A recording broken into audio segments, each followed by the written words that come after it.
Au nom du Père et du Fils et du Saint-Esprit, ainsi soit-il.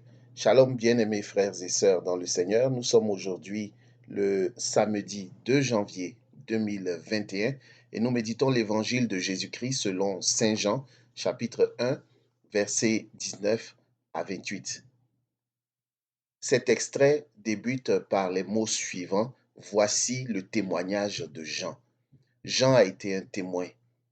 Les apôtres ont été des témoins en ce sens qu'ils ont vécu avec le Christ. Mais toi aussi, par ton baptême, tu es un témoin et tu fréquentes le Christ, tu vis avec le Christ parce que tu le rencontres dans l'Évangile, dans les Saintes Écritures, que tu es appelé à méditer chaque jour de ta vie. Ne passe pas une seule journée en cette année 2021 sans méditer quelques lignes, quelques versets des Saintes Écritures. Tu es un témoin. Le pape Paul VI a une célèbre citation qui dit ceci: l'homme moderne écoute plutôt celui qui témoigne que celui qui enseigne. Et s'il écoute celui qui enseigne, il le fait car celui-ci rend témoignage. Un témoin rend témoignage. Un témoin ne se tait pas. Un témoin rend témoignage de Jésus, de ce que Jésus a fait, de ce que Jésus fait dans sa vie, de ce que Jésus a fait dans les Saintes Écritures. Tu es un témoin. Tu es un témoin de Jésus-Christ de Nazareth. Et ce sont les mots en substance de Monseigneur Pierre-Olivier Tremblay que j'ai eu la grâce de pouvoir écouter lors de la vigile du 31 décembre. Monseigneur disait: il est important de témoigner parce que ta vie est importante pour Dieu. Si tu es un témoin, tu dois témoigner. Il a poursuivi en disant: le lieu de ta blessure est le lieu de ta mission. Ce sont d'anciens alcooliques qui peuvent parler à des alcooliques, qui peuvent rejoindre des alcooliques dans leur réalité. Ce sont d'anciennes prostituées qui peuvent parler à des prostituées parce qu'ils ont une affinité.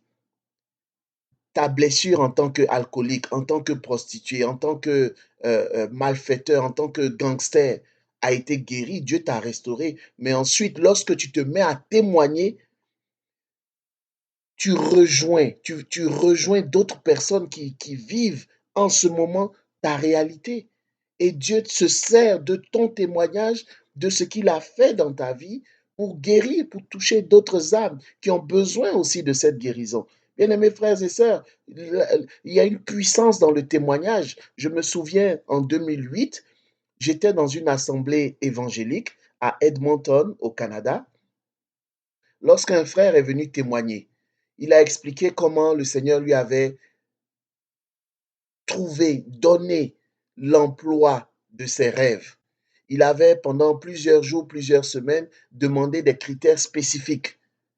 Seigneur, je veux tel emploi, je veux tel salaire, je veux travailler durant telle tranche horaire, telle période de la journée. Et c'est exactement ce qu'il demandait au Seigneur qu'il avait obtenu. Bien-aimés frères et sœurs, lorsque je suis sorti de cette assemblée, je me suis mis aussi à prier. Je dis: Seigneur, si tu l'as fait pour mon frère, tu peux le faire également pour moi. Et je vous assure, pour la gloire de notre Seigneur Jésus-Christ de Nazareth, je le dis aujourd'hui, quelques semaines plus tard, j'ai obtenu un emploi, le meilleur emploi que j'avais jamais obtenu de ma vie jusqu'ici, qui correspondait effectivement à mes réalités. Le salaire que je demandais, les conditions, les avantages sociaux que je demandais, j'ai obtenu exactement ce que j'avais demandé au Seigneur. Cela s'est fait parce que j'ai entendu un frère qui avait osé, qui avait eu l'audace de témoigner. Bien-aimés frères et sœurs, ton témoignage est important. En 2021, Dieu te fait la grâce de pouvoir vivre une nouvelle année de faveur. Il est certain que Dieu a fait des choses dans ta vie. Il est certain que Dieu continue de faire des choses dans ta vie.